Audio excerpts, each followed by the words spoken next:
एक छोटा लड़का 10,000 मीटर ऊंची खाई पर लटका हुआ हिला रहा था और पास में ही क्यूंची ने इस दृश्य को देखा। जैसे ही छोटा लड़का लगभग हार मानने वाला था, संकट के क्षण में क्यूंची अल्ट्रालाइट स्पीड से घटनास्थल पर पहुंच गया। लेकिन सामने की स्टील पाइप केवल एक चॉपस्टिक जितनी पतली थी। जैसे ही क्यूंची का शरीर धीरे धीरे छोटे लड़के की ओर बढ़ने लगा, अगले ही पल पाइप का एक सिरा तुरंत टूट गया और पास खड़े छोटे साथियों का डर के मारे पसीना छूट गया। इस समय क्यूंची सावधानी से लड़के के पास आया, लेकिन एक चूक से लगभग खुद गिरने वाला था और तभी छोटे लड़के ने क्यूंची की पूंछ पकड़ ली। इसके तुरंत बाद थके मांदे क्यूंची वहीं गिर पड़ा। ये नहीं सोचा था कि क्यूंची आखिरकार अंतिम क्षण में उड़ गया और इस तरह लड़के को लेकर धीरे धीरे ऊंचाई की ओर उठ गया। साथी ने यह देखा और तुरंत उत्साहित हो गया। जल्दी ही क्यूंची लड़के को जमीन पर ले आया। लेकिन जैसे ही सब लोग खुशी से उछल रहे थे, अचानक एक बेहोशी की सुई आकर क्यूंची के शरीर पर लग गई। फिर वह बिना शक्ति के जमीन पर गिर पड़ा।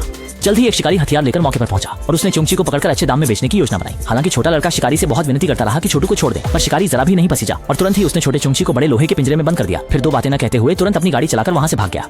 मुझे लगा था कि इस बार निश्चित रूप से भरपूर कमाई हो जाएगी, लेकिन अगले ही क्षण अचानक एक विशाल ड्रैगन उसकी ओर उड़कर आ गया।